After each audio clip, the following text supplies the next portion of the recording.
Hello. Very Hello. excited to see you guys. So I'm Chris Graham. This is my dog, Prize back here. And with me I have Justin Booth, our art director. Hello. Hold on, And I'm gonna share my screen here. we also have Travis Hicks, our lead programmer. Howdy do. And you guys will have to excuse barking and dog noises throughout this stream because that's probably going to be a thing. So, Oh, so I have hacker background. hey, there you go. That's perfect. Oh, okay. This is Fries, by the way. I do think that dogs make a stream better, so this is good. This is good. So we're very excited to have you guys. This is our first time ever doing a live stream. The company has been around since 2010, and somehow we've made it all that time without ever doing a stream. I'd like to say it's because we were really busy making the games, I guess, maybe. Also, I don't know, we're easily Wait, distracted. Hmm? okay. No, the people were asking if they could hear. Sorry. Yeah. Oh, okay, Someone good. can't hear or just hears music, I guess. You still hear the music? This is all new to us, so. I don't hear music. Okay. You should be able to mute the music at the very bottom. And then also for anyone who doesn't know, there should be a chat button in the top right corner of your screen. If looks like a little chat box icon. If you click on that, you can see everyone chatting as we talk. And hopefully everything is working correctly. Mish says it's on the bottom on mobile. So just look for a chat button somewhere on your screen if you want to see the text chat going by as we talk. So yeah, so we're excited to see you guys tonight, or for you to see us rather. And we're going to keep this pretty casual. Justin is going to be gracing us with some live illustration, which I know he's very excited about. Right? Yes, I am. Yeah, I'm gonna attempt to design a new hero live, That's so right. you can all see uh the madness that I go through every day. That's right. Yeah. So yeah, we're gonna start here. I don't know. Do we want to say like what the hero is, or what? Do we want Do to you talk want to about that at all? start? I say start drawing for a little bit, and within the next few minutes, we'll kind of explain it and see if people can kind of pick up on what you're doing as you go. Because I'll give a broader intro to the game first, and we'll start to dive into what you're doing. Are you guys able? Do you guys still have music playing, or is everything? Can you guys hear us? Okay. I'm trying to gauge what's going on in the chat here. Hopefully, Discord is cooperating. Okay. We're probably gonna It sounds like stream we're good. It Mikey sounds for like we're about an good. hour. Yeah, we're Yeah, I gonna think an stream for hour and about a an half. hour and a half. Yeah. Yeah. Hour and a half. So, All right. as Justin gets started, I wanted to just give a quick overview on what this game is and who we are for anyone who doesn't know, and then we're going to open it up to Q&A. For Justin's screen, you're just going to click on his screen share, not his webcam. So you guys, if you click on his screen share, you should see Photoshop, a blank canvas in Photoshop, and you're going to be able to see him draw live. And hopefully that is cooperating. So anyway, okay, so there you go, hi. So we have, are you guys able to see Justin's screen? Because I see a screenshot where it's just black for his screen share. Okay, good. I'll try not to do too much more tech support. Let's just get going here. Have you So tried we've turning it been, on again? turn on. We have been making games since 2010. We're a very small team that fluctuates in size. Everyone who has joined us on the team remains really close friends, and we keep in touch with as well. Since the pandemic, we've been working from home. Prior to that, we were all in an office together, and it was nonstop fun all the time, and definitely not crunch, and definitely not long, stressful hours. It was always fun. But we did really enjoy being together, but now we're doing the remote thing and making it work. Justin and I have probably been working together for 15 years now, I want to say, I believe. Yeah. 14 or right. 15. Wow. And then Travis, you've been with us for maybe 10? 9? I can never remember the years somewhere I in there. started jobs. Somewhere in there. So we've been doing this for a while. Many of you probably know this, but we kind of got our big break early on with Adult Swim Games. So a wonderful guy by the name of CJ, who used to work at Adult Swim Games, saw me self-promoting our first game, Wispin, which was a pretty simple arcadey mobile title that I was kind of doing some self-promo for. I was all over the internet, whatever form of social media was around back then in 2011. I don't even remember. I know I was mostly on forums, NeoGAF at the time. And I got a DM from CJ at Adult Swim Games saying he liked the look of the game and was curious if we wanted to pitch to them new game ideas. So obviously we jumped for joy and you know, took advantage of that right away and pitched a couple of things. The 3 pitches that we sent them were Castle Doombad, Bring Me Sandwiches, and a game called Epic Extreme Racing, which never came to fruition. It was kind of like you know this, Travis. Really? I don't remember this. Yeah, this is ancient history, okay. Ancient Grumpyface lore that we're going over right now. Yeah. So that was like a crazy Mario Kart S mobile. It was like we were thinking Uniracers, like a Uniracers type game. Remember that game? Yeah. Remember that from Super Nintendo? Oh yeah, that was a wonderful game. Obscure, but great game. So that was one of the 3. But anyway, you might notice I mentioned Castle Doombad was one of our first pitches, but they did not choose Castle Doombad. They chose Bring Me Sandwiches, which was the first game we made for them. I'm going to attempt to play with my dog while I live stream here. I don't know. So, okay, Bryce. Okay. So, let's see here. So anyway, we made the game Bring Me Sandwiches. Great game. Maybe we'll be bringing that back one day. Who knows? And then after that game came out, we ended up making Castle Doombad, which was one of the original pitches, and they always had in the back of their mind.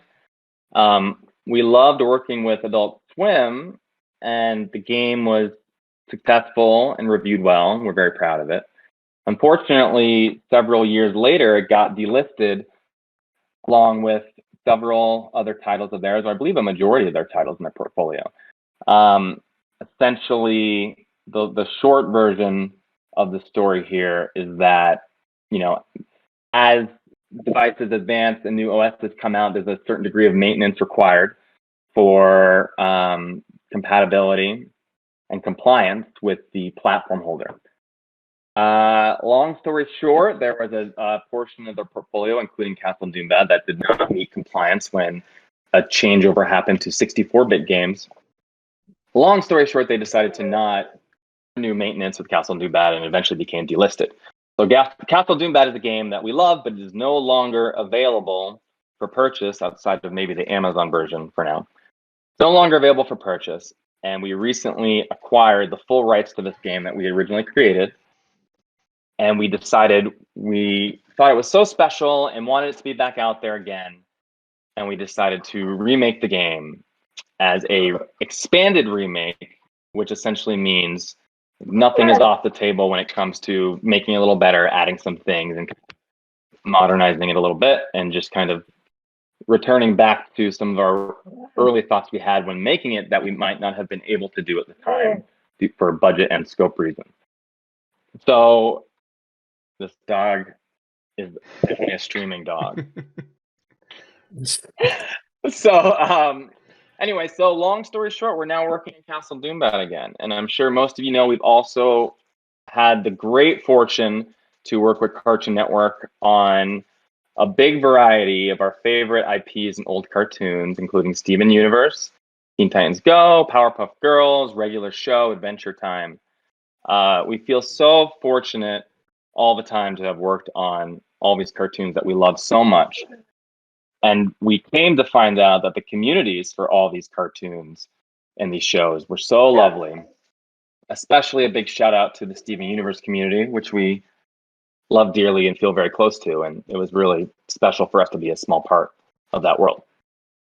So that's kind of a very quick overview of who we are and what we've been doing. I'm trying to figure out what I want to do about this dog. Brian, what are you doing? So let's talk about what Justin's drawing then. We'll get into questions soon. But Justin, do you want to kind of give some information on that? Yeah. Well, the new character. Do you want me to tell what the character is, or just?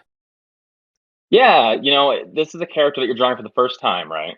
So Yes, we talked about it, took but it's never been drawn yet.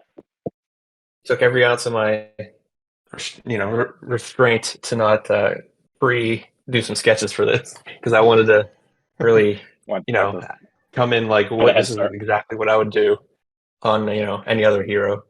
So so the first handful of sketches are terrible. So that's why I keep putting down the opacity. I'll redraw it, get rid of it, put down the opacity. So I go through a bunch of that until I get eventually, hopefully, somewhere to a better design. For this hero, we're gonna do a barbarian hero. It's gonna be a female barbarian who's gonna have, it's kind of like a Red Sonja parody a little bit, but with like more of a Diablo style barbarian armor. So no skimpy chainmail. Right. We're gonna keep it more warrior based. Yeah. So yeah, I'm just trying I was gonna say that we had made it aware to us that the original version of Castle Doombad was very male heavy, and that was not intentional. It just kind of ended up that way, and so it's kind of been a priority for us to get some really strong and interesting female characters into the game this go around. So. Yeah, and my original idea, and this could change, is she would be pretty buff, pretty bulky. So that's why I'm trying to play with bigger, wider proportions here. Would you say this is going to be a giant woman? Yes, basically, but is consistent of one woman instead of 5. You're right. There's not multiple women in there. Okay. There's not multiple either women in a fusion or in a trench coat situation. Right. Yes. Okay. No, it's not. It's not 4 women in a trench coat. A Muppet Man or whatever. Children trying to pretend to be an adult. Yes. Yeah. What rascals? I could see. So we had started to talk about mechanics for this character. Typically, when designing a new character, it's always a discussion first. Every once in a while, I would say, Justin, you probably just do some sketching and we glean ideas from that. But for the most part, I think it starts as a conversation. Yeah. So we were starting to discuss like what type of hero do we want to add, what mechanics, would bring some variety and bring some new challenges for the player. And alongside the new heroes, we're also designing some new traps in the game. And so we're kind of starting to think about synergy and how the player is going to strategize against the new heroes with the new tools at their disposal.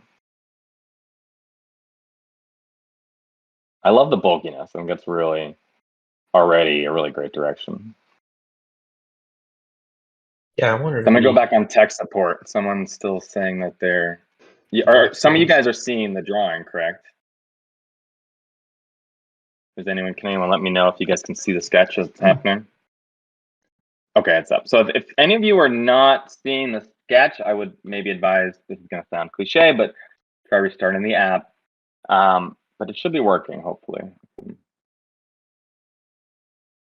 So yes, we started talking about mechanics for this character. So this is going to be a barbarian hero character. And a quick primer on Castle Doombad. The elevator pitch for this game is that you play the villain, Dr. Lord Evilstein, and you are defending your castle from heroes that are sieging it and trying to rescue their stolen princess. There's a variety of heroes that will attack. They will storm through the front door. They will use siege ladders to get through the windows. And your job as the player is to set down a variety of traps and minions and devious things to stop them in any way you can. The heroes, are kind of, general direction with Castle Doombad has always been that all the heroes are archetypes or parodies, with especially a heavy emphasis on comedy and parody and having fun with it. So we had a Rambo-esque character in the game. We have, a new character that we've introduced, or a reskinned character, is now a Mario-esque character, a plumber character, because he's known for saving princesses, as you know. So all the different heroes that come in are these different parodies and archetypes, and we think about not only the theme and what would be fun visually and character-wise, but also mechanically, what would they do based on their archetype or their character. So for this new character, this new hero, we imagine that she's going to have a berserker rage ability, as you can imagine with a barbarian. So one direction for that we started to discuss, and disclaimer here that everything we're talking about may change, may not stay the same, but we started to discuss windows of opportunity when it comes to this character's mechanic. So perhaps this character can charge up and get really angry and start to go into this berserker rage. And during that time, any damage that you would do to the character would get soaked up, and that character is going to unleash the damage out in some sort of flurry, rush, charge attack, essentially. During that berserker rage, maybe the character is either invulnerable or highly defensive. And then when this will be a high damage move. And when the move is complete, perhaps she is breathing heavily, getting her energy back. And that's a vulnerable state, a weakened state. And so in Castle Doombad, there's a number of traps and tools that are manually operated that you choose when to activate. So you're going to want to use your manual traps and attacks during this vulnerable state when she is weak and breathing heavily. So that's the mechanics we started to talk about with her. That may change as development goes on. But that was kind of the genesis for this character. And as I mentioned before, this is the first time that Justin is drawing this character. He's not sketched it prior to this. Yeah, I love the surliness. Yeah, I'm currently looking up barbarian armor. I have a reference folder open. Oh. Like, what?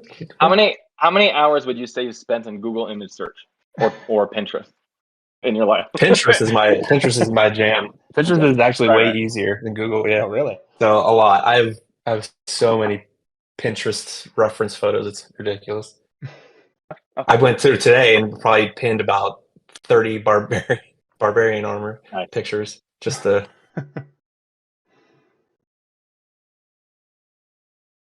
So let's see. So now that we've got Justin sketching, we've given some of a overview and an intro. Let me take a look at our questions here. So one we got from Marianne, it says, Justin, do you prefer to draw via electronic drawing pad or paper and pencil? Hi, Marianne. I love to draw paper and pencil, but I don't do it as often as I should. I have about 5 full sketchbooks, not full, but nothing in it. But I like buying sketchbooks, and I just never draw on them, but I need to do that more often. I do draw more digitally just out of, what I say, convenience. It's just so much easier to do, but I want to get back into drawing paper and pencil. Oh, shit. Thank you for that question. We also got a question from Carter that says, what's your opinion on modding the original Castle Doombad and the upcoming version? What's your stance on piracy of discontinued games, such as Area 777? So when it comes to piracy, in general, we're very against piracy. Anything that is going to prevent the artists and creatives and developers from making, revenue and having a livelihood off of the game, a big no-no. We're very, very against that. When it comes to piracy on discontinued games, I would say it's a muddier issue. I'm going to go on the record of not saying one way or the other, advocating one way or the other. I'll think on that. I would say in general we're against piracy, but getting very specific with the title you mentioned and with our games, say that there's a chance that the discontinued games could come back, which would prevent the need for it. So, shall see. When it comes to modding, we're very in favor of modding. If you purchase the game, if you've supported either us or any other developer that you're modding the game, I think I find mods exciting and interesting, and I like to see the creativity of players in general. So I love seeing that stuff. I don't know, Travis, if you want to. I'm going to deal with my dog. Maybe you can answer that as well. Oh, okay. Yeah. I'll be right back. Oh yeah, as far as mods go, totally fine with that. Definitely love looking at some of the mods on some of the games I play. Piracy, pretty much along the same lines as Chris. Yeah, it's tough when a game's discontinued. You don't know if it's ever coming back. You're like, yeah, if the only way to play it is that's yeah. That's a tough one. Yeah. The preservation of. I would say, and I wouldn't even know if this would be called piracy, but if you like owned the copy already, and maybe whether it's like, I don't know. I guess in that case you could pirate it. I guess I don't know. If you own the game already, I don't know why you would pirate it, but maybe your system broke that played the original game. Maybe, yeah, I don't know. Maybe there's a reason for that. So we got a question from Lando. It says, for copyrighted things that you were able to use when it was an Adult Swim game, what's the plan for no longer having those? So I think you might be referring to the giant boulder of death, perhaps, in Castle Doombad. That's one example that comes to mind. We're still in contact with Adult Swim and with some of our friends over there. So there are certain situations where we can discuss this with them. But in general, I'd say you could probably expect some of those things to be altered. That would probably be the easier route, most likely. So, but I don't think there's too many instances of that. Wait, what was Be the big rock of doom. Exactly. It is just a big rock. I mean, that was a really cool game, though. No disrespect to that game. There's an old mobile game called Giant Boulder of Death, and we had a cameo. Okay. With one of the traps. So. Gotcha. So we also got a question from Ziggy Zaggy about Wispin concept art. If there's any out there. So Wispin was our very first game made back in 2010. A really humble, small, arcadey title. It was kind of our take on like a Pac-Man-esque scope. Really love that game. Really love that character. It was our first foray into doing game development on our own. So we're very proud of it. There's definitely some concept art that I probably have not even looked at myself in many years now. So it'd be fun to go back and take a peek at that. And I will try to do that soon. I would love to share that. In general, we feel like this Discord is a great opportunity to share behind the scenes look, concept art, sketches, ideas, just our entire volume of work and mad musings and all the things that we've been up to and played around with. We love the idea of sharing that with you guys. So I would say you can expect some of that to be shared for sure. And Justin, this is looking sweet. So what were you thinking for weapon? Are you thinking sword, axe? That's up in the air. I don't know.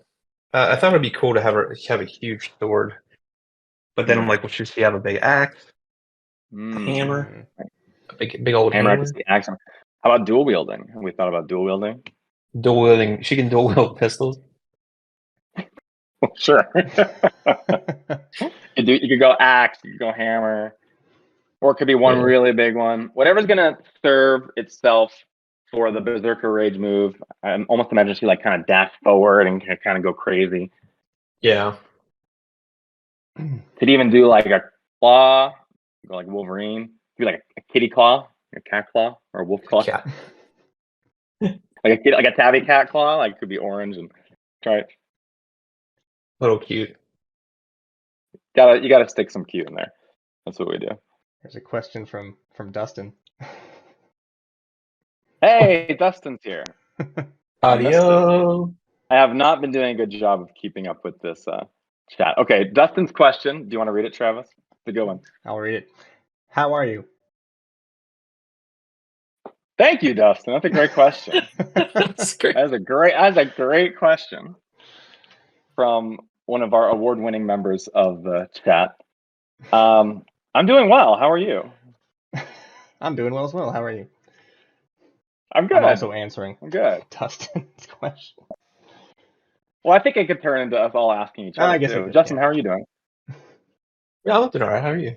I'm doing good. I'm good. I'm live Yeah, streaming. all right. All right, yeah. Thank you for the question, Dustin.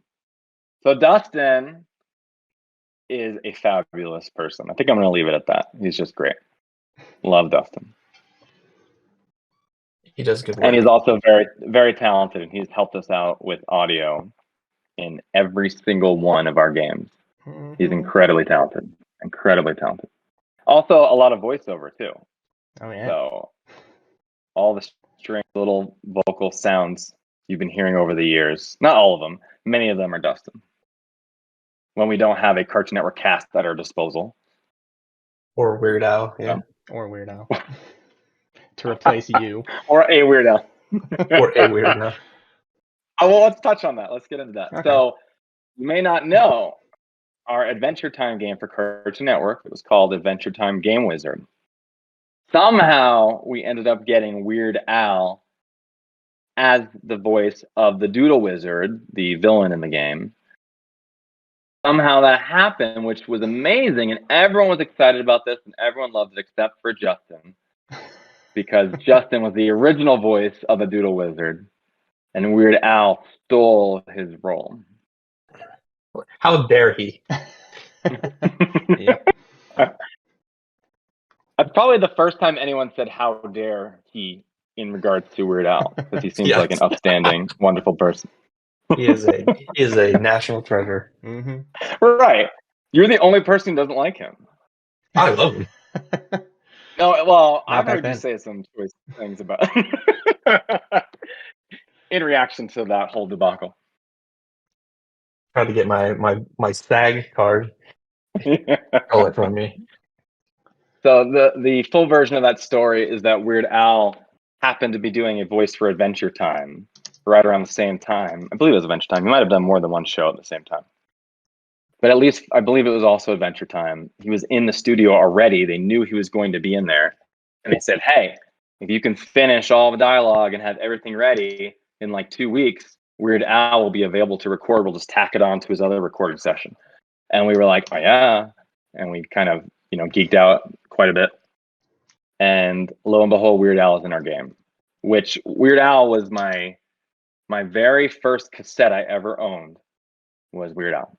So it was cool to have him in the game voicing our dialogue, even if it made Justin sad and replaced him. So, sorry, Justin.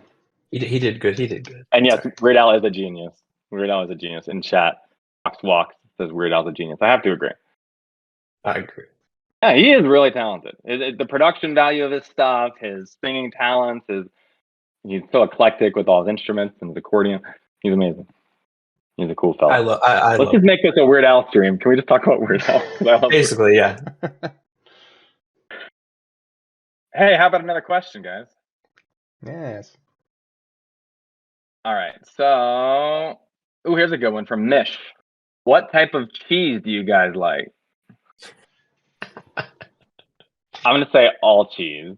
Is that cheating? Yeah. All cheese. Hello. Is it? You're not going to let me get away with it? Or are you saying for you too, it's all cheese?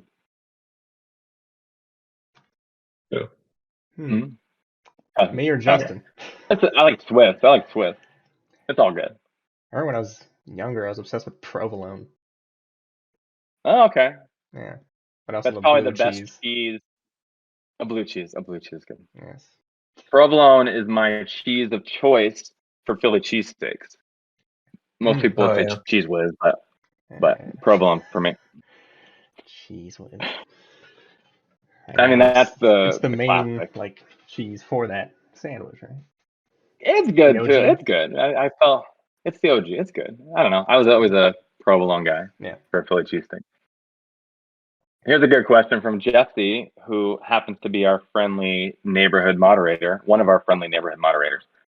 How nerve-wracking was the interview with Rebecca Sugar? I'm assuming you are referring to the promo we did for YouTube for Save the Light. What year would this have been? 2015, around there, 2016. I'm so bad with time. It's that one. Okay, so that was my first time in that sort of situation. So Cartoon Network invited me and Rebecca and Ivy and Surashu out. I might have pronounced his name wrong. Lovely person. They invited us out to New York because the timing aligned for Save the Light to have promo done, and also they were marketing the Steven Universe soundtrack Volume 1. And so Cartoon Network rented out this amazing space in Manhattan. It was like an old condo that had a courtyard and all this exposed brick, and it was just beautiful, like an old traditional historical building. And we all got to hang out in the building together, and they put on a little concert for us. Cartoon Network made actual cookie cats. So I got to eat a cookie cat in real life, it was amazing. Highlight of my career for sure. And everyone was lovely. Everyone was amazing. We had a lot of press come down and sit with us and play the game and conduct interviews. And then we also had a camera crew come in and film some promo. So, they've got the lights set up, they've got the camera, you've got a director. It was me and Rebecca answering questions. And I was pretty nervous. I was also excited though. I liked it. It was enjoyable. I think I talk quickly both when I'm nervous and when I'm excited and happy. So it was all those things kind of all at once. It was really fun. I really, really enjoyed it. Rebecca was so sweet and lovely and supportive. I think at that point she was an old pro at all this stuff, and she had done so much of it. So she gave me some pointers. She was wonderful. She always was. So it was a fun time, and you can find it on YouTube if you want. You don't need to. I don't feel like I did a great job, but you can find it. You did a great job. Oh, thank you. You're sweet. You're sweet. All right. So, let's see. What got you guys? Oh, actually, so our friendly neighborhood moderator, Jesse, has a Google document that we're sharing, and the questions are magically appearing for me. Okay. Curated. So thank you, Jesse. Thank you very much. Oh, nice. So, here, you know what? I'm looking at the actual chat, and Mish asked, what was your favorite development stage of Save the Light? It was definitely not the bug fixing stage. Yeah.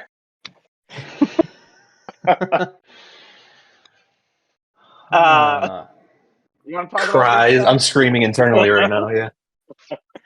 Or Justin, you can. So here's the thing. That project, we love that game. We love working with the show team. It was a dream come true.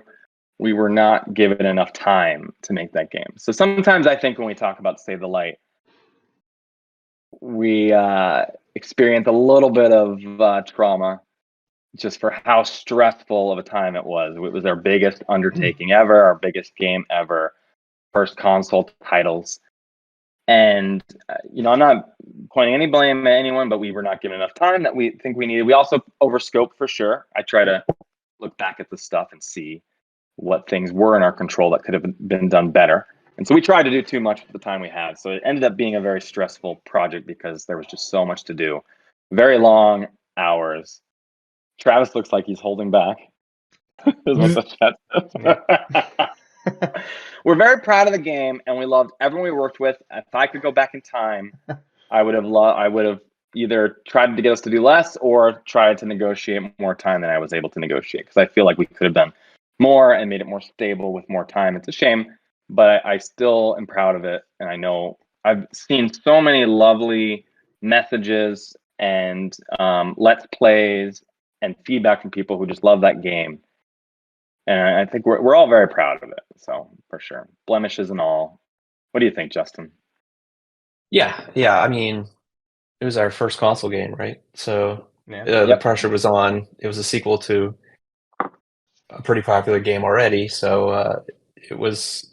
We went in with a bunch of great ideas, and we're able to put some in, and some weren't, unfortunately, just because of time. Time is our enemy. Time is the enemy of everything. Yeah. We were always up against a clock. So it's just, as frustrated as people were playing the game when it came out. Believe us when we say we were 10 times more frustrated than you were or ever could be. We wanted to die inside every time we saw somebody, post a clip of wonkiness or game crashing or whatever it is. It just was, it was just a slow death for us because we worked so hard on the game. We put a lot of hours on the clock, off the clock, round the clock on that game, and for it to come out and in such a state was pretty heartbreaking. But still proud of it. It still was. I feel is a great game, and for the amount of stuff we did and the amount of time we had, I still don't know how we did it. To be completely honest, we just kept cramming more and more, and really the reason that happens is it's hard to not be so passionate about it and so excited about it. And it was a combination of passion for games in general, that particular show, that show team, the community. I think we were very overly passionate and excited. I'm seeing a lot of very lovely messages in the chat and a lot of we wanted to go big. Thank you guys for your support and your kind words. It means a lot to us for sure. And I think too, Justin, you were talking about a reaction when we got some bad reviews and saw people having issues and how much it hurt. It was a really tough thing to go through after working so hard and kind of sacrificing a lot of family time, and a lot of our lives for 2 years. But at the same time, I look back at it now, and I feel like it's one of those things that kind of toughens you up a little bit, and you get a little harder on your shell gets a little harder, and you get a little tougher, and you build up some armor. I have to go through some of this stuff. I think when I talk to younger game developers and people entering the industry or any creatives, I think that's one of the lessons is that, sometimes it's not going to be all rosy and you're not always going to get your way. And especially if you're working with clients or other shareholders or stakeholders, you kind of have to don't lessen your passion for what you're doing, but make sure your expectations are accurate and also compartmentalize work and life and try to find a good balance, I think is an important lesson for all of us. Very. That is a huge one. Right. So let's see what else we got. Will you show that awesome mug? Yes. So this is actually a graphical asset from Bring Me Sandwiches. There was a Tokyo level in Bring Me Sandwiches. This was on one of the colorful billboards in the background. My good friend Jesse printed this up and sent this to me. So thank you very much. I love it. I have a shirt as well. Epic mug. Oh, and also in the background, we have a special guest. Oh, yeah. So this, I meant to show this off. So I'm sorry for the teasing earlier. I know some people had some grander ideas about what I was teasing, so I'm sorry. That was just being silly. So I will, after the stream thing, you guys are awesome. After the stream is done, I will post some information on the Etsy seller who I commissioned this from. And maybe she'll have some availability to make some more if anyone would like one. So we aren't specifically planning merchandise for Square Dot or Unleash the Light, as you can imagine. That there's some complications there. However, merchandise for plushies and fun things like that for Castle Doombad and our other games could be in the works and could happen at some point if you guys would be interested in that. So please stay tuned. So yeah. All right. So let's see. From Kevin DBS, when it comes to character designs, how do you guys brainstorm and come up with these cool concepts? Well, first of all, thank you. We hope they're cool. Yeah.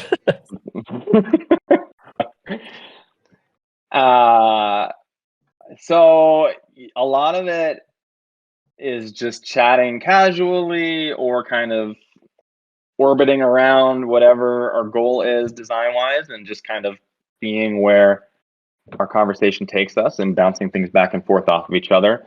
We are really all good friends and have a good rapport. And so when we talk about concepts and design and mechanics and character and story, these are fun conversations. We're laughing and we're getting excited about what we want to see and what we think would be cool in the game. And so it's like a lot of it feels like just a conversation with buddies. Essentially, that's what it is. And, usually one of us is documenting if we remember to, and writing down these ideas as they kind of just come out naturally and organically. I will say that with the Cartoon Network games, the IP-based games, our design approach was interesting because for those games, the goal is always to capture the spirit and the essence of the title and the kind of the pulse of it, the heartbeat of it, and make sure it feels authentic and feels like a natural extension of that IP. So we ask ourselves, what is it about that what makes this IP tick? What's important to this IP? And then we definitely think about what the fan base would want to see. I mean, we are people pleasers. We want to put out, stories and designs and characters and ideas that we know the fans will enjoy. But I think the first thing we do after we kind of do our research and make sure we understand what will make it authentic, the first thing we do is we say, well, what do we personally love about this show? Who are our favorite characters? What's our favorite storyline? What storyline would we want to see? We try to make ourselves become fans, which is not hard to do because everything we've worked on, we pretty much were fans when we started. And it's all wonderful stuff, of a very high quality. So it's not hard to kind of get obsessed with whatever we're working on, even though it's someone else's story and characters, really into it and become fans ourselves. So step one is, what do we want to see? What do we like about the show? And then for all of our games, we've tried to put our own thumbprint on it by introducing our own characters, or kind of some angles that we think maybe would not have happened in that show's world had we not come in and kind of try to put our fingerprint on it. And we were really, really fortunate to be able to do that with all of our games. I think we've always been able to sneak in some original OCs, original characters, into all of our IP-based games, which is just a huge privilege and honor. And then, so that's the IP-based games. For the original IP games like Castle Doombad, which is one of those, it's a different approach where it's a blank canvas, which is sometimes a lot harder. But there's a lot of freedom as well. But it's the same approach. What do we want to see? What will be fun to us? What, excites us? So yeah, that's kind of the approach. What do you think, Justin? Yeah, a lot of times we'll be just talking. Like we came up with the idea for Bring Me Sandwiches in line at Comic-Con just by saying what is a really dumb name for a game. And that Bring Me Sandwiches came from that exact question of us just making each other laugh in line at Comic-Con. And then that's how Bring Me Sandwiches kind of was kind of conceptualized. So a lot of times we'll just talk and we'll be like joking back and forth and being like, all right, well, what if it's this? What if, oh yeah, that's cool. Okay. There's something there. And we'll just throw ideas back and forth. And if it makes us laugh and if it gets us excited, we just kind of cherry pick those and go from there. And a lot of it, like you said, a lot of it's stuff that makes us laugh. That's pretty consistent. If we really start laughing about something, it kind of gets into the game usually. Yeah. Also gets us through the long nights. That too. Yeah. That is true. And actually, some really great ideas do come from long nights, though. When you're in that beautiful, delirious state of being super overworked and tired and stressed, some good stuff comes out of that. But I don't advocate that. I'm just saying. Yeah, don't do that. Yeah, there's a certain time of the night where everybody just gets giggles, and you just don't stop, and then basically productivity just shuts down. And we order very strange pizzas. Yeah, spicy Hawaiian. It's not that strange, right? What was it? Spicy Hawaiian or fiery Hawaiian? What was on it again? It was like pineapple and sriracha sauce and something else. I can't even remember. that was everything. Good. Maybe jalapenos. That's what I'm saying. Okay. Yeah. We ordered that a number of times. Mm-hmm. All right. Let's see. Here's another Steven question. From Ziggy, was the original villain for Save the Light always going to be Hessenite? Let alone would it be a single Garnet? All right, so let's test my memory here. Okay, so we're going back to Save the Light. Okay, so with Attack the Light, the story for that game, I'm going back a little further, right? So the Attack the Light, the story for that game was pretty much given to us. So we knew we were going to be able to do a Steven Universe game. This is the original mobile title, Attack the Light. Justin and I got to fly out to the Atlanta headquarters for Cartoon Network. So I don't know if you're aware, but Cartoon Network Studios is in Burbank in California. That's where all the storyboards are and the storyboarders and showrunners and creatives. A lot of the networking folks and the game folks are all in Atlanta. So we got to fly out to Atlanta and we were shown some pilots for shows that had not yet released. And I remember just feeling so honored about the situation that was presented before us, because they essentially showed us several pilots and said, which of these seem to interest you? I don't know if they were just saying that to be nice and they were going to give me Steven Universe regardless. I don't know. But they made it feel like it was our choice. And we said, oh my God, we just saw this pilot for this show called Steven Universe. And it seemed so special. And Justin and I felt like there was something there. It was going to be a hit and it was going to resonate with people. So we were like, oh, we have to do a Steven game. And they're like, okay, we'll see. And we flew back home. And then I think a week later, we found out they wanted us to do a Steven game. So we pitched a Paper Mario-esque RPG. I believe that was the only pitch we ever provided. I don't think we ever discussed a different type of game. Very early on, it just felt right. We knew we wanted to do some form of RPG. We knew we wanted to feel good for mobile, the kind of input factor when doing attacks and things. We thought that would feel good for mobile, the timed attacks. And we knew we wanted to be something that was, accessible, casual, essentially. So anyway, we pitched a Paper Mario RPG, and we pitched a totally different story, which I can barely remember, but it was very short and brief. I think it had something to do with Steven playing a video game and the video game coming alive and characters coming out of the game. Something along those lines. I'd have to go back and look. Anyway, we heard back from the show team who received our pitch, and they were so excited we wanted to do an RPG because they wanted to do an RPG too. Early on, we were working with Ian and Rebecca, who are just lovely, lovely people. And they said, as far as doing RPG, we love it. As far as your game design ideas, we love it. Everything's excellent. As far as the story, throw that out. We have an idea. So they kind of presented an idea to us for the Prism. I believe it might have even been a plot line or storyline they were considering for the show at one point. I don't know how far along it would have gotten, but I think at some point it came up in conversation when looking for. Yeah, I think she said it was like it was like a thread she wanted to go down in the show, but they didn't have the time to do it. It was like it kind of deviated from the main plot, but it was something she always wanted to do. But she was like, maybe there's another avenue for this. Right. you know, And this is and the then Tactolite we're talking about, by the way. I know I see in the chat you guys are worried about Hessenite and what happened with Hessenite. So this is the first game of Tactolite in the storyline of the Prism itself. So,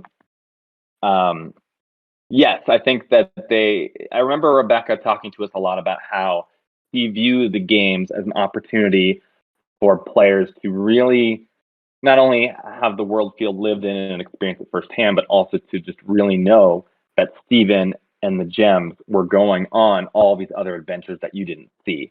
So Rebecca was always excited by the notion of the games being a taste of that. So essentially, I'm leading into the answer to the original question here. So the first game, we kind of were given the story, and we had the opportunity to flesh it out. It's a simple game and a simple story, but we were able to kind of make some story choices there, which were fun. For the second game, we were told that they wanted to make another game and that Rebecca and the team wanted to work with us again, which was amazing. And we came to them and said we would love to make it a direct continuation of the storyline we started with the Prism. And we would love to get into where does the Prism come from? You know, why we established in the very beginning of Attack the Light that it's this ancient artifact and it's incredibly powerful, and that in the hands of a powerful gem, it's especially dangerous and potent. And like there is a story, there's a thread there to pursue. You know, what type of powerful gem? Why do they know that? So what does that mean? And so we basically approached the show team asking questions and saying, hey, can we explore this? And Rebecca said, well, it just so happens that we have a character that we don't know when or if we're going to be able to use in the show. And we think that she would be the perfect original owner of the Prism. Why don't we pursue this backstory of the Prism through the lens of this character that we're going to reference in the show, but we don't know if we'll ever use in the show? And Rebecca was very excited because they had done work on Hessenite already. They had not finalized her design.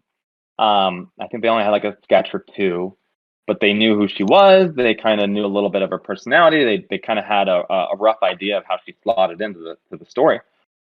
And they're like, we don't know if we're ever going to get to use her. This is kind of just backstory work for us.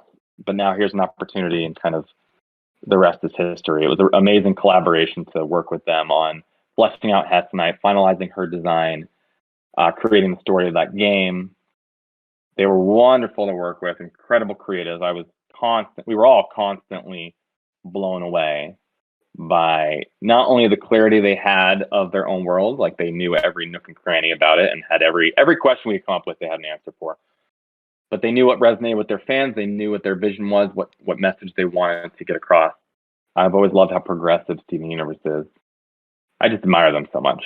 So, and Justin, you were the original character designer for Hessenite alongside Marshall Yules, who's one of our other illustrators at the time, and Rebecca herself helping as well, of course, and some of the other Crewniverse as well. While we're talking about this, is there anything about the creation of Hessenite that you remember that sticks out to you? I remember the what her hair shape was going to be. Was a not a, I want to say a long process, but it was a very like it was harder to. It's as simple as it seems right now. Like you look at it, you're like, oh, of course it's that. It took a while to get there because we couldn't figure out what look. I remember there was like three kind of poofs up there, and then it just didn't look right. Yeah. And then I think I did countless versions of her hair, and we landed on the one that she now has, kind of like that she looks like one of the Golden Girls. It's like the Golden Girls hair. So that it actually took a long. Seems like it wouldn't be a thing you would dwell on, but yeah, it took a while to get that to look right. That was what I remember most about her. I remember our conversation with Rebecca where we mentioned the Golden Girls thing. We're like, oh, did it end up 2 Golden Girls? We think it's cool, but I don't know. And she's like, no, that's a good thing. Don't shy away from that. That's great. So that character is very near and dear to us for sure. So Justin, looking at your barbarian here, I wonder if a skull motif is going to feel too much like Evilstein and the villains, and if we need to avoid that for her. Probably. Always skulls, yeah. I think that kind of is putting her in the villain category. Yeah, I was trying to do something in the middle. Maybe we can go animal, maybe? Yeah. What else is barbarian esque? Meat? Like what about like a drumstick or like a turkey leg or something? I don't know. Turkey legs. Barbarian esque. Turkey leg. She's going to the Renaissance Festival. Ooh. Dragon motif is Ziggy Zaggy's Dragon. suggestion. Dragon Yeah. motif, that's interesting. Angel is more paladin, Jesse says. I agree with that. I'd love to get, so for this game in particular, I think we kind of go to the well of humor as much as we can. So if it could be something funny like the turkey leg. Yeah, like a turkey leg barbarian. Very nice. We could do a turkey bone. You know what? I even thought, like a cable. Yeah, I like that. Yeah. I even thought, yeah, I guess it's getting cable many, huh?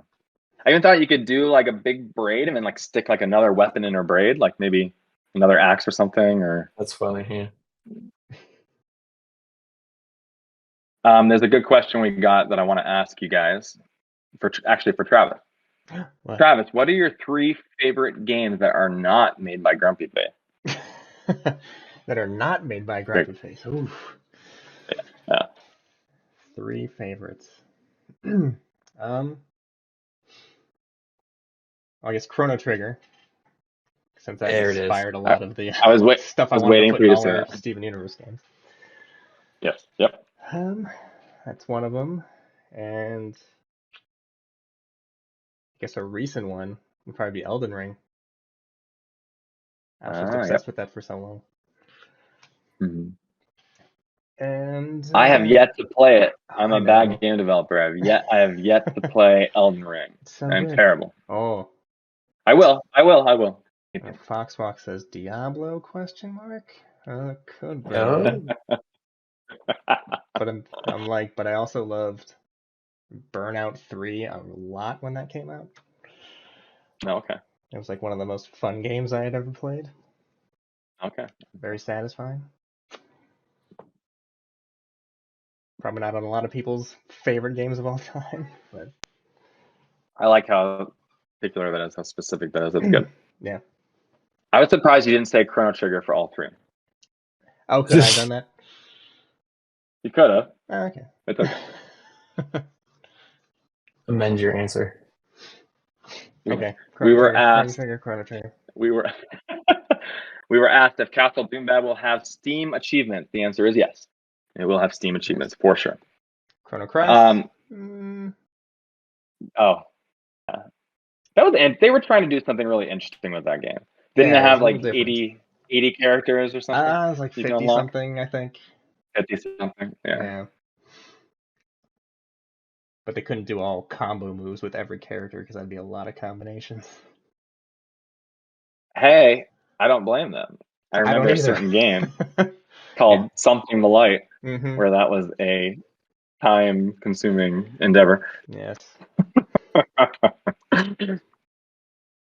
Let's see. So, regarding Castle Doombad on Steam and the achievements and the features, we're very excited for it to be on Steam. We've mentioned that it will be on Mac and PC, and we are not closing the door to other platforms. That's a pretty consistent question we've been getting. Steam is our kind of first priority and our first focus, I guess I would say. But along the way here, we're starting to figure out our plans for other platforms as well. So, yeah, I'll just leave it at that. Let's see. So we have a question from Setup. When it comes to stuff like Cartoon Network games, are you not able to make new games based on their IPs, like Steven Universe, without their permission and blessing? That is absolutely correct. We can't do anything with any IP-based game without them coming to us and wanting to do it, or us pitching it and them saying yes. If we had the ability to make Steven Universe games forever, we probably would consider them. We love Steven Universe, but it can only happen if they want it to happen, and the same goes with Teen Titans and all other IP-based games. When we come in and work on those games, we were very lucky and privileged to have as much creative freedom as we did. But at the end of the day, even though we created the games, they own the games. They are their games that they hired us to make the games for. For Castle Doombad, that is a game that originally Adult Swim Games owned. It was our pitch and our idea and our characters. They paid us to do it. They basically just said, hey, what type of game do you want to make? We said we want to make Castle Doombad. They said, okay, let's do it. And they were obviously part of the development process, and they weighed in on ideas and helped guide us and helped ensure the game would be a fit for their audience and the platform and what they knew worked on the platform.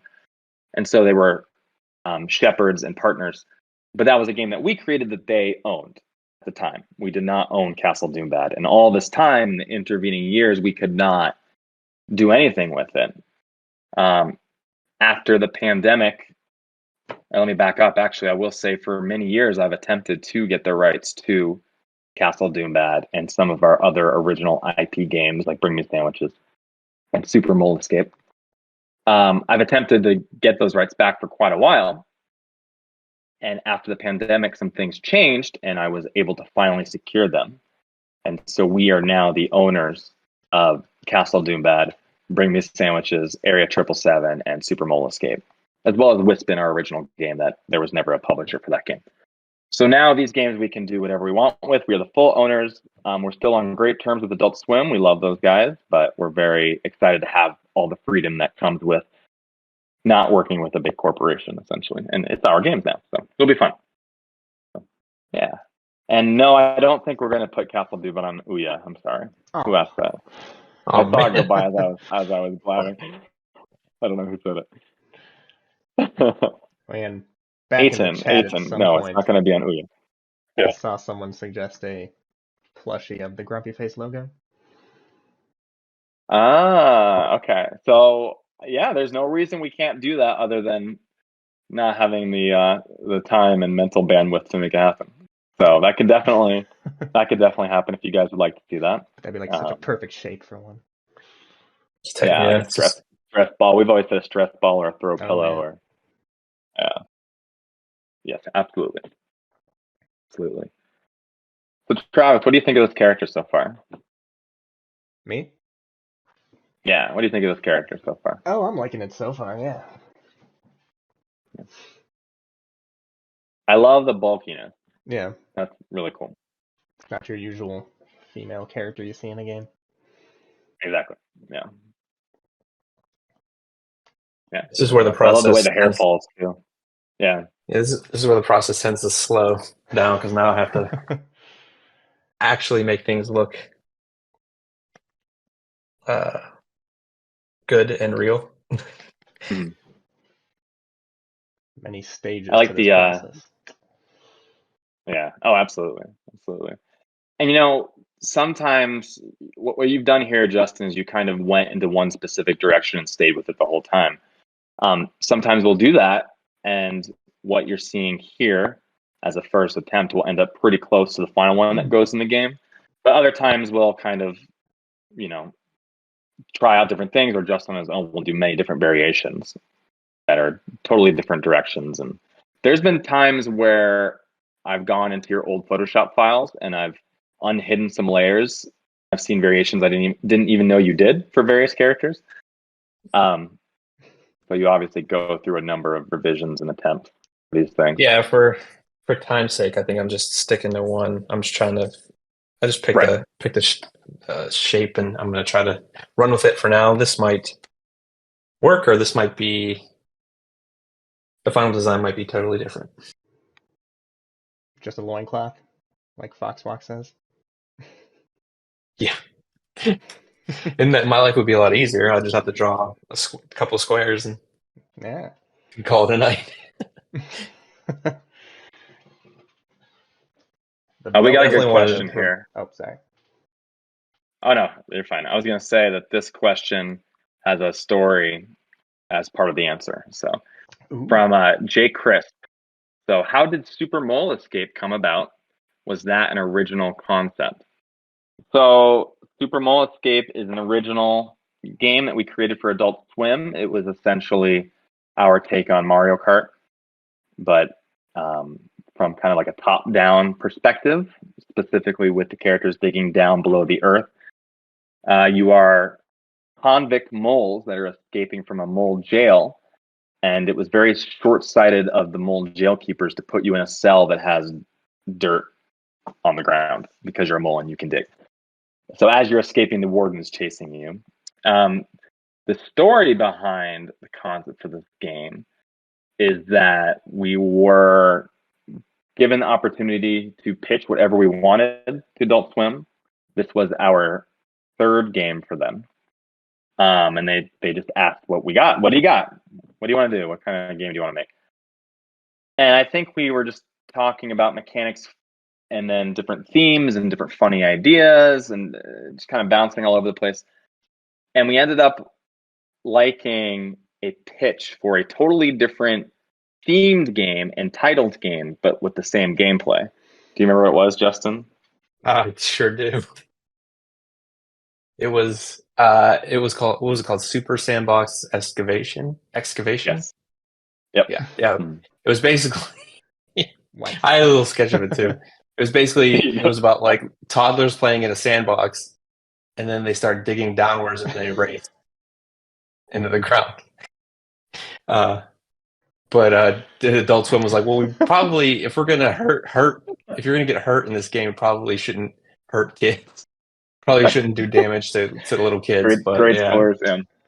Yeah, so but it was going to be ridiculous things like it was over. It wasn't like violent by any means, but it was basically yeah, exactly. Yeah. But they had like little plastic shovels and they were in a sandbox and they were just digging really fast in the sandbox. And I don't know, we thought it was funny, and they did not think it was that funny, and so they're like, well, we like the mechanics though and the game design. So could you just reskin it into something else? And then we came up with Super Mole Escape. And let me tell you, the title for that game, Super Mole Escape, took forever to come up with, which is funny because it ended up so simple. But I think we had a list of 200 different names for that game. It was very hard to name that game for some reason. I think for a very, very brief fraction of time, it's called Can You Dig It? Like very brief. Can you dig it? Very brief. Yeah. All right, so let's see. Here's a good one. From Crazy. How excited are y'all for Tears of the Kingdom? Pretty excited. I'm very excited. I can't wait to not use weapons in the game and run away from everything. Hey, Justin, I heard what you just said. Hey, you just gotta snap a weapon to another weapon, and then it will last a little bit longer. Yeah. There's an ongoing debate about the weapon durability features in Breath of the Wild. Some of us mind them more than others, and some of us realize the game's a masterpiece more than others. But I am very, very, very excited for the new game. I cannot wait. I will specifically tell you that I'm trying to get as much work done as possible right now in the next week so that I can not think about work for a while when that game comes out. I'm like blocking it out on my calendar. So I'm very excited. You're excited, right, Travis? Oh, yeah. Yeah. Very excited. Yeah, I was annoyed by the weapons breaking in the first one, but as I played it more, I got used to it. Right. You just accept it. You just have to use the big items. Okay. You get ready for bed? I'll be up in a little bit. We have a little cameo. All right, go with Grandma, okay? And you go, Granny? I gotta finish this up, okay? Bye. You got that? Bye. Bye. All right. Bye, baby. Little kitty. All right, bye. All right. There was some cuteness for you. That was a future game developer right there that you guys just saw. All right. So, possibly, we'll see. At least a future artist for sure. Let's see. What we've got about a little less than 20 minutes left. I hope you guys are enjoying our first attempt at live streaming here. I think this has been pretty fun. How behind are we on questions? My magic list here has like 9 or 10 on it, I think. I have not been deleting as I've been answering though. Let's see. Alright. See if you don't mind, maybe you could get rid of the ones I've already done. Good one from Lando. Are there plans for an overarching story in Castle Doombad? I would love to find out more about the characters in the Doombad universe. I love that question. So yes, the original Castle Doombad was very light on the story, very, very light on the story. I'd like to think we insinuated a little bit of a story, but we never got into it at all. The plans for the new game, I'm not going to get too much into right now, but I will say there'll definitely be more than there was. And we've got a lot of ideas we're excited about. And we think that there's a lot of opportunity for learning more about Dr. Lord Evilstein, for learning more about some of these heroes who are trying to save the princess, who is named Princess Lovebug. There's more you're going to find out about her. And some other characters that you have not seen yet that we're very excited about. So the answer is yes. Don't think I'm going to get more into it just yet, but there will be more for sure. The question I just got is Dr. Lord Evilstein redemption arc when? Never. He's a villain. He's a bad dude. He's bad. He's a bad dude. I don't know if you've heard the Billie Eilish song Bad Guy, but that is not his unofficial theme song, so I don't know why I'm mentioning it. If we were making an Illumination movie about Castle Doombad, that song would play in the trailer. Wouldn't you agree? Or you know what? I think they did that for the actual Bad Guys movie, so that was a terrible joke. Yes. No redemption arc for Dr. Lord Evilstein. He has delusions of grandeur when it comes to being the evilest there is. And I don't see him going back on that anytime soon. So, but we'll see. We'll see when the game comes out. What do you think, Travis? How evil is Dr. Lord Evilstein? He's the epitome of evil. Is that the right word? Yeah. Yeah. I'll accept it. I'll take it. No redeeming that guy. No redeeming. No. And some bad things. I mean, all like cartoony bad things, but bad things. All right. So this question, I think we should just pass around, and maybe you can start, Travis. What got us? This is from Lanky, so thank you for the question, Lanky. What got us into wanting to make games? I guess growing up playing them. That was what I spent a lot of my time doing at the young age, and growing up, still kept playing them with friends, playing them on my own. I was like, oh, I'd love to work on these someday. And then actually got myself to go to a school to learn how to do it. Don't know how much I learned at the school, but at least it led me to where I am now. Yeah. So I guess I don't regret going to that school. Right. I think you get out of it what you put into it, right? And oh yeah. I don't know. Yeah. You were there. Just make sure you don't get sucked into an overpriced school that's going to exploit your interest in games. That's all I'll say. So, yes. focus on your fundamentals and not necessarily a shiny game design degree. Yeah. Just on your own. Yeah. I think for me, I knew I wanted to go down a creative path. Originally, I thought about getting into cartoons and cartooning. I think cartoons and games both equally define my childhood. And the pendulum just kind of swung towards games, and I just kind of kept going with that. I've also thought about being a writer for children's books, thought about storyboarding, all these things, but I guess games just ultimately won out for me. We all have a passion for games and the industry and just being creative in general. And Justin, obviously, I know you were a big gamer as well. Yeah. I wanted to be a comic book artist for a long time. but I always played video games too, a lot, more than I thought I did. And when I think back, I'm like, yeah, I played a lot of games. But yeah, I went to school for animation, so and then I quickly realized that I don't want to do animation because it's very hard. It's not an easy thing. It's hard. No, I mean, I think I stuck with it and finished college, with a degree in animation.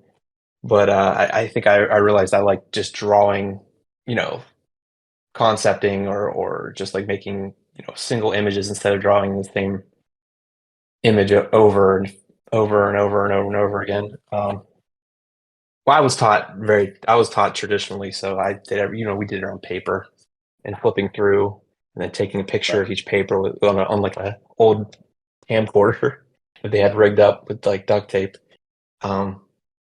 So yeah, it was fun, but yeah, I think I realized after that I want to do more illustration work, I think.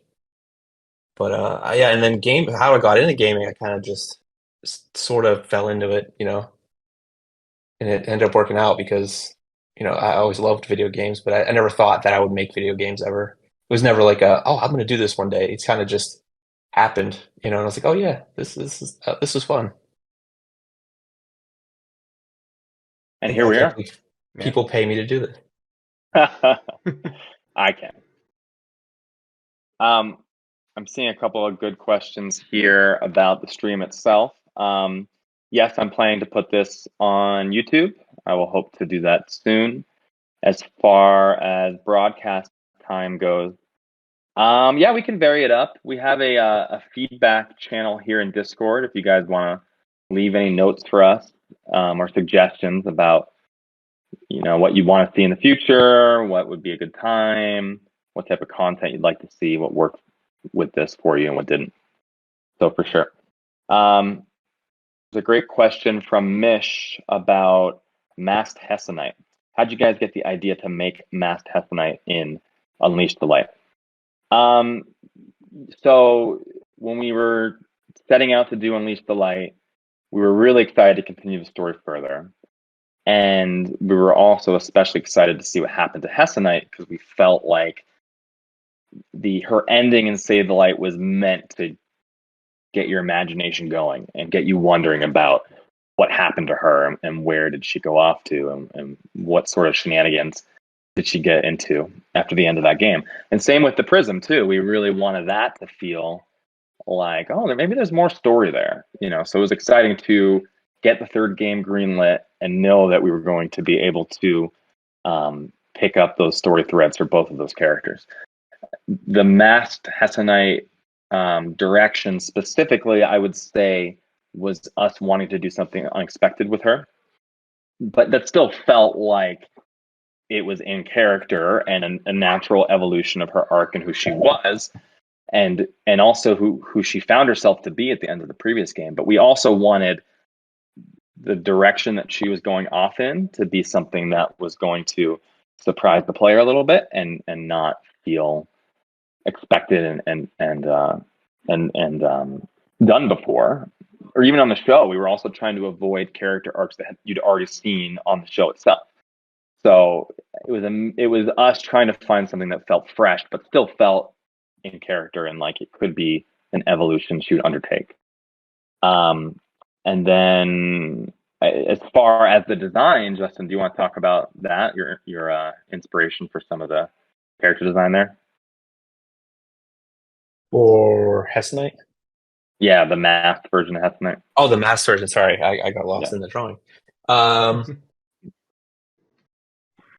Yeah, well, I was more wanted to do like a Power Ranger type character, and what else was it? What was that? What's that hero name in Sailor Moon? Tuxedo Mask. Tuxedo Mask. Yeah, sorry. It was kind of a combination of a Power Ranger, Tuxedo Mask, and we wanted to make her kind of like she's cosplaying as like a superhero. This is her superhero kind of outfit, and it's obvious that it's her, but she thinks she's totally in disguise when she's clearly not, because there's a giant popcorn head of hair, sticking out of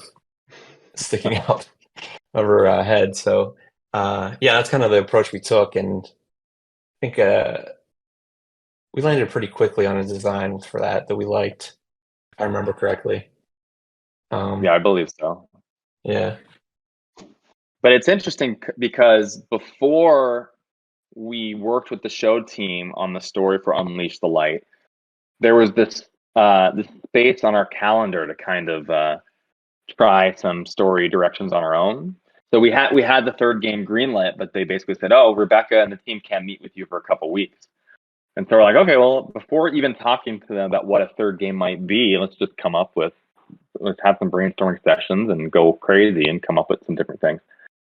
And you guys might have seen some concept art we posted on our social media and here on the Discord of a house that the Prism made for itself on a mysterious island. Originally, Unleash the Light was going to be set on an island, much like Link's Awakening, the game that we all love. And also, I'm a huge fan of Lost, so the idea of a mystery island is appealing. But the idea was that when the Prism left at the end of the last game and it explored the world, it ended up on this mysterious island. Why did it end up there? We would have explored that. And what was going on there? Who knows? We would have explored that. But early on, we thought you would encounter Hestonite there as well, and she was going to have more of a nomadic look to her. And we did not have the superhero idea at that stage. It was kind of more of a just leaning into the mystery state kind of direction for her. So it did change after we talked to the show team and established the story and knew that we were not doing the island. I think along the way we kind of just addressed her again and rethought of her and came up with something that felt really fresh. Yeah, I don't know if the concepts have been shown, but that was her original. That design for her, she was kind of had like wrap bandages around her face, and her poof was like tied up, I think, in the air in bandages. She had kind of like leather kind of clothes, like brown hide type garb on. Which was a cool design too, for sure. But I'm really happy about where we landed, and I feel like we did something pretty fun and unique. And obviously, Christine Baranski had a great time with it. So. Oh yeah. So we're going to probably end here in 5 more minutes. So let's see. I'd like to take another Castle Doombad question, right? Yeah. Does anyone have another question about Castle Doombad? We also did not answer any Teeny Titan questions. Were there any? I'll answer one right now. No, I don't think so. But I'll answer one right now. We are not working on Teeny Titans 3. I'm sorry. I'm sorry. I'm teasing, but we would love to work on it, and we love that people love it. But we get asked a lot, and unfortunately, I'd love to make a new we can't. That type of game. We can't. Yeah. We could make something in the spirit of it, a spiritual successor, if you will. But we cannot work on Teen Titans 3 unless we are asked to work on Teen Titans 3. Would love to. Someone's asking about Castle Doombad DLC campaigns in the future.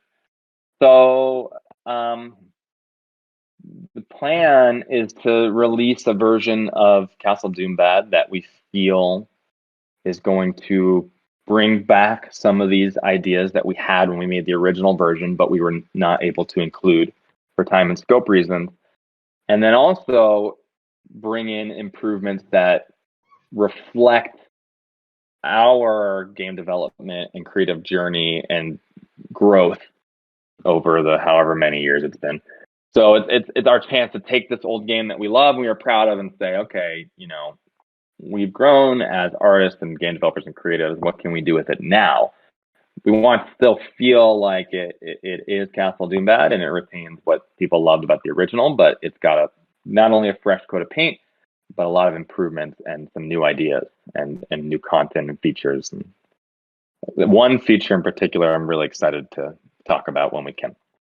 As far as DLC, we're not really thinking about that yet. I think we don't know yet how the game is going to be received and perform.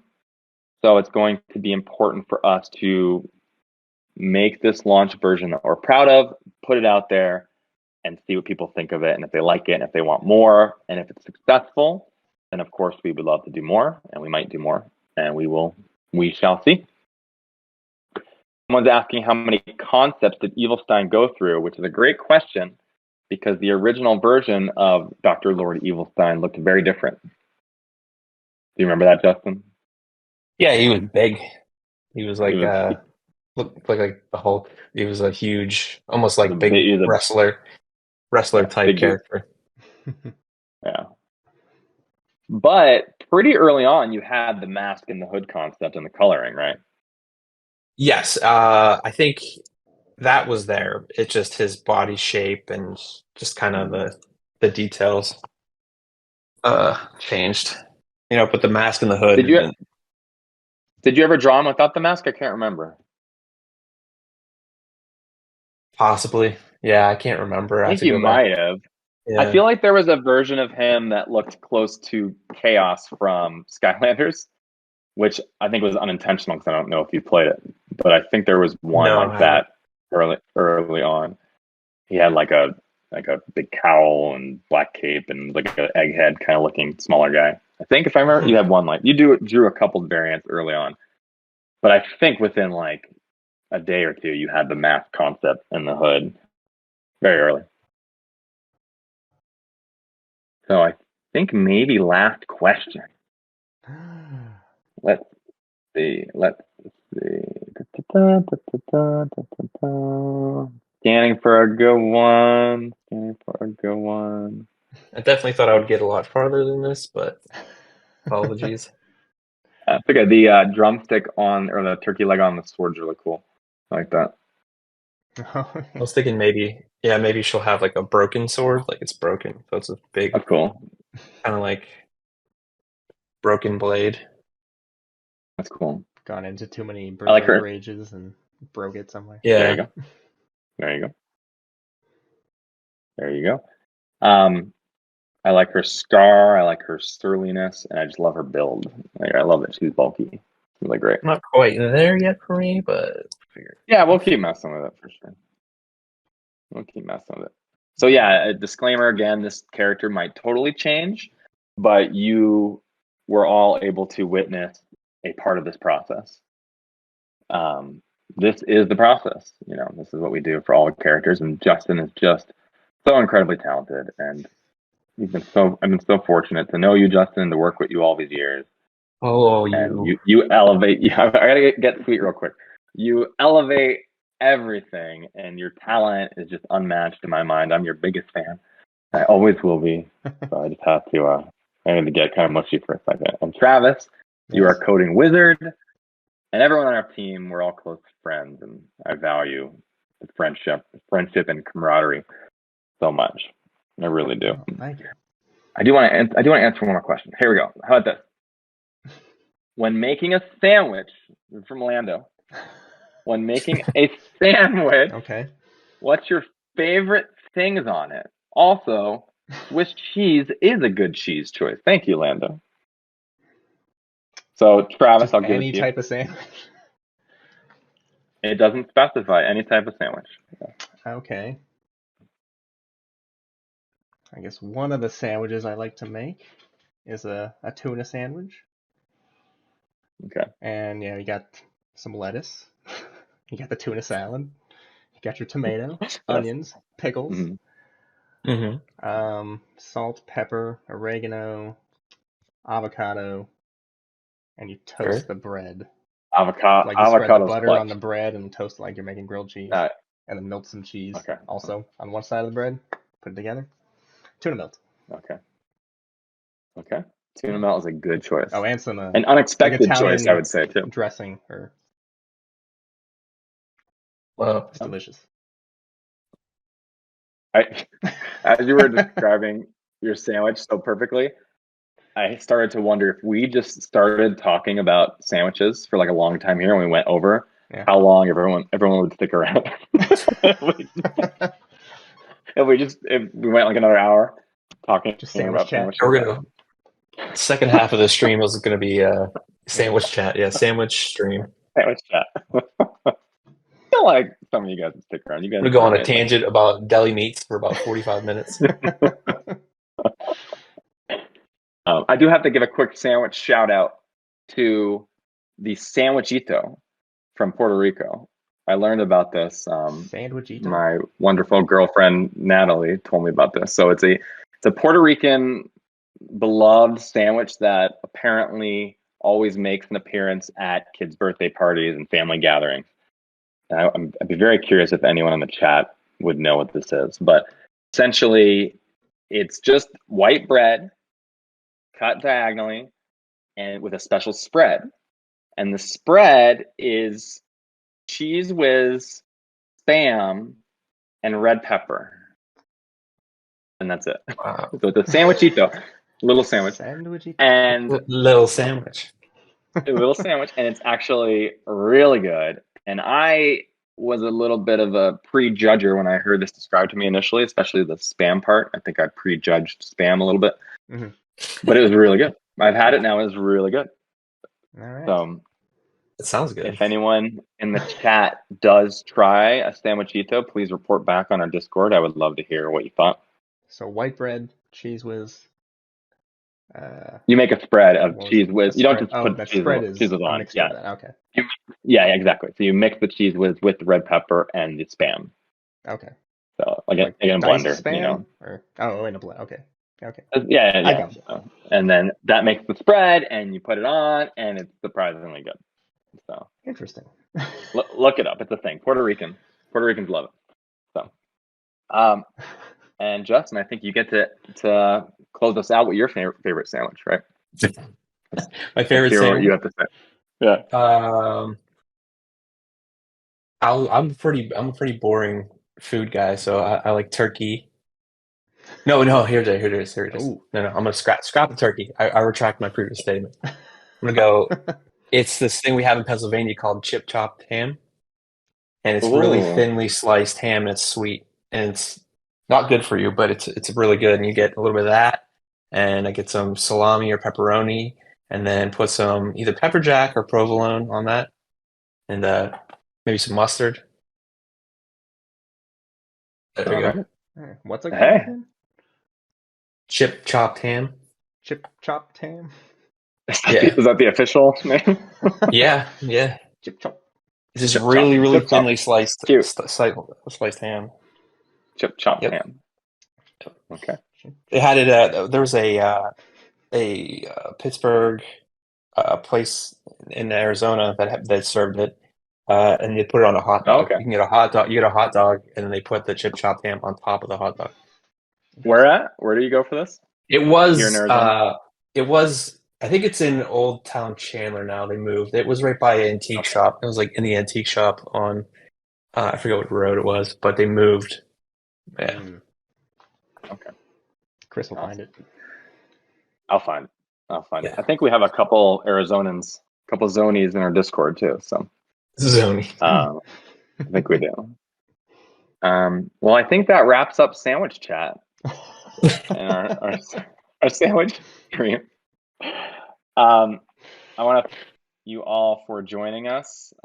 We've really enjoyed having you guys be part of our small, humble community and interacting with you guys. And we're really looking forward to doing more of this type of thing in the near future. And we really appreciate you guys just supporting us and joining us for things like this. So, like I said, there's a feedback channel in Discord. Please feel free to give us some notes on what you want to see next. And Justin, thank you for sharing your talents. You're awesome. Yeah, thanks everyone. Sorry I didn't get further. I thought I would be a lot further along in this, but I'll be continuing to flush this design out, and I'll be posting it in the Discord so you guys can see some updates, and we'll be doing more of this hopefully because this was fun. Yeah, absolutely. Travis, thank you for joining us too. Oh, no problem. Thanks for having me. Of course. And I think that's it. Thank you, everyone. We really appreciate you. Yeah, thanks for coming, everyone. Thank you, Appreciate everyone. it. All right, guys. Have a good night, everyone. Good night.